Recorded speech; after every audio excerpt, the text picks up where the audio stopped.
Започваме първата тренировка от първия цикъл, естествено с клек.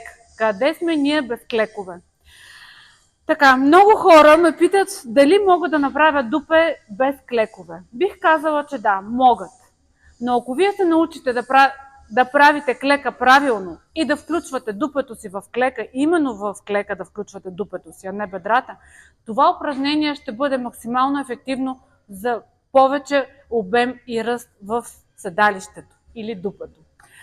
Защото само при клека, основно базово упражнение, се задействат страшно много хормони, които отговарят именно за хипертрофия на вашите мускули. Затова клека не трябва да бъде изключен и аз мисля, че той е безценен за всяка една тренировка. Дори и да искате да направите ръце, пак ще ви трябва клек. Разбирате ли? Без клек няма ръст. На клека расте всичко, но аз ще ви науча да клякате така, че 80% да се включва дупето и едва 20-30% да работят бедрата и кръста. Естествено, невъзможно е да изключим при клека краката. Това е мит.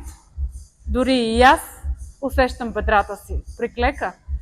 Но въпреки всичко имам няколко коза, които мога да ви дам как да усещате дупето си максимално в това базово упражнение. И сега ще направим 15 клека заедно.